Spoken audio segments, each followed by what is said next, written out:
Hey guys, Andy here. So Chrome OS has been around since about 2011. I think the first devices came out from what I could tell in my research. And to be honest, I'd never really paid massive amounts of attention to it. It's an operating system that can run on laptops and other devices maybe. That is very sort of lightweight. And I seem to remember I thought when it first came out it was basically just a browser. So you could check your mail, you could check Facebook, you could do all the things you do in a browser. And that was kind of it. And that's how it kept lightweight, it kept secure. But I'd never even considered buying one. Well, maybe I considered buying one, but I thought, oh, I don't need one, so I didn't bother. But then they gave them away with the Pixel 4. So here is my HP Chromebook 14.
So I think it actually looks quite nice. It's got kind of a metallic-y sort of, it's that rough textured feeling, a little bit like sandpaper, obviously not as rough as sandpaper, but that kind of feel.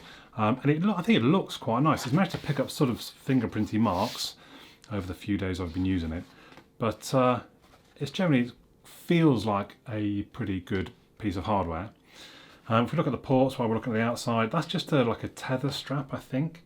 We've got a USB Type-C, we've got a USB Type-A next to it, and then over on the other side, we've got a USB Type-C, another Type-A, a memory card slot, and a 3.5mm headphone jack.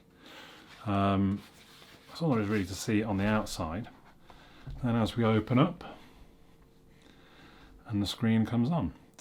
So it's 1.8 centimeters thick, it's 1.5 kilos.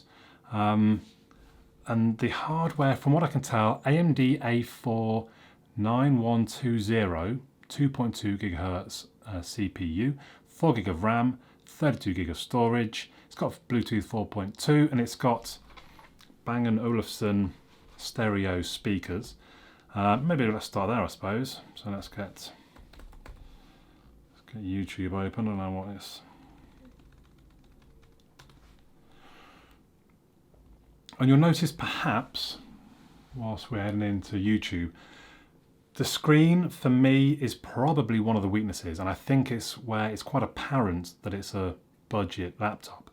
So this you can get for $180 on John Lewis. I think the actual recommended retail price is $230, but John Lewis have it at $180. Let's try a bit of the old Ed.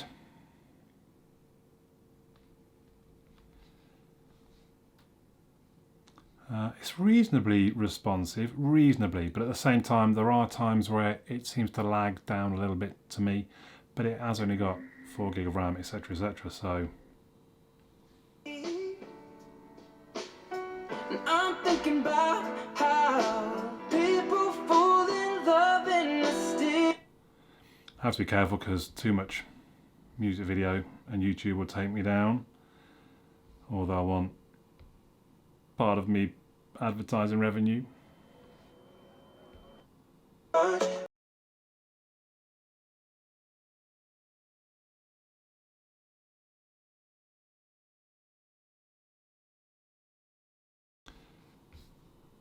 So the speakers, they sound okay for a laptop, especially for a sort of £180 laptop, reasonable. The screen, the colours don't really pop like I would hope them to, but at the same time, I think it's adequate that if you're wanting to watch Netflix or YouTube, it's okay. It's not that it's a real issue in that respect. So the keyboard and the touchpad, I actually really like the keyboard. It's got a nice sort of responsiveness. They feel quite nice to press. I did find I was making a few errors. I think it's just getting used to the keyboard in its format. Like the control seems a little bit weird there. Where is it normally? It is the bottom left. Maybe it's just 'cause it's such a big, wide button. I don't know. I found I made less mistakes the more I typed, so clearly I was getting used to the keyboard. I really missed not having any backlighting though. That's quite tricky. You know, I tend to lay on the couch watching something on the TV. The room's quite dark, and I'm struggling to make out where letters are. I mean, I can type without, if that makes sense, but at the same time, sometimes you, oh, I've pressed the wrong key, and you just, it would be nice to have backlit. But again, we're talking about a £180 Chromebook here. I kept catching something which would trigger the Google Assistant. I don't think it was the search button. There was something else that made it actually, I don't know what. I don't know how I did it. I'd be pressing something and it would pop up. I mean, that search button kind of handy, maybe. I don't think I used it at all myself, but it's an option, I suppose. The touchpad, possibly a little over sensitive for my liking. So quite easily, you have to be very careful to scroll slowly. You can't be doing too much. At the same time, it's quite handy to get to the top or the bottom of a page because it will go crazy quick to get there. I also quite like, so 3 fingers going left means I can change the tabs that I'm on. I don't know if any other laptops do that, but that's actually really nice. Quite often I wanted to just quickly swap between tabs.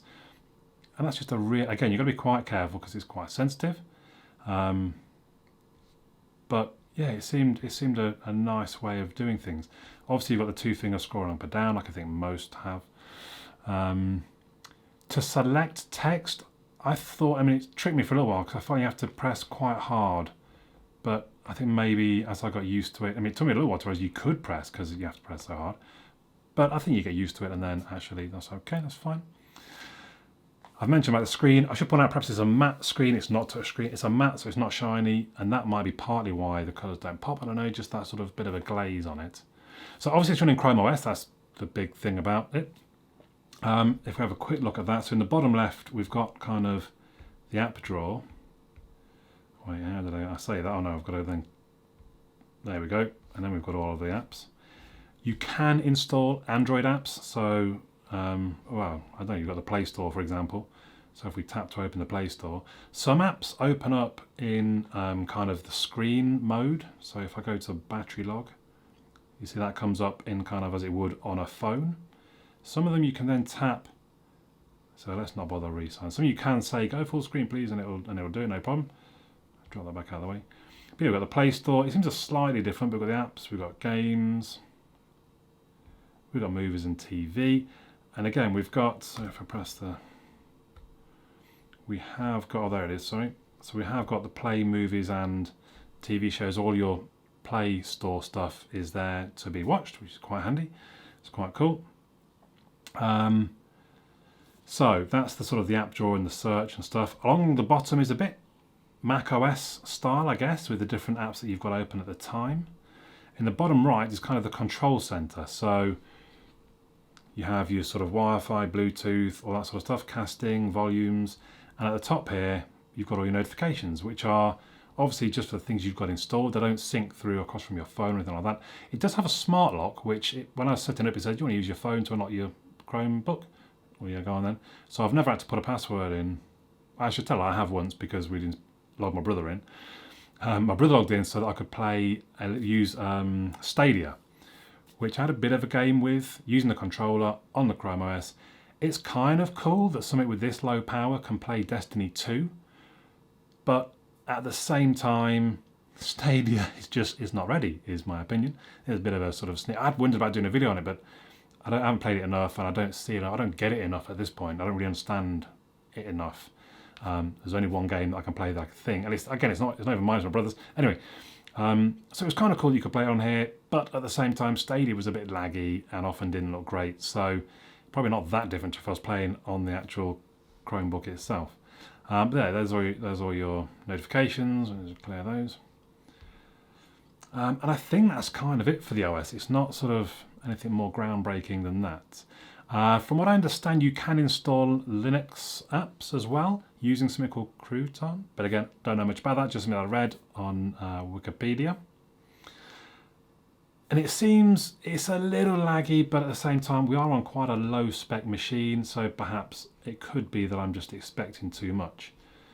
So you saw how long it took to go full screen on a video, for example. But I think it's all acceptable on a low cost laptop. I think it's okay. The battery, so the specs say it will go 10.5 hours. The system, when I had it fully charged, so it's fairly fully charged now, I think. So there you go, so 100%, it's saying 7.5 hours, 7 hours, 36 minutes, and I've been using it for 10 minutes or so already, which actually lines up about with what I was going to suggest, because I was using it for 2.5 hours, but about 30 minutes of that I actually closed it and I was eating, and I used about 25%. There is a 45 watt charger provided, and if you use that, in 30 minutes you will gain 38%, in an hour you will gain 73%. You can charge it from, I say your regular charger, I charged it using my Pixel 4 charger, and to be honest I didn't time it.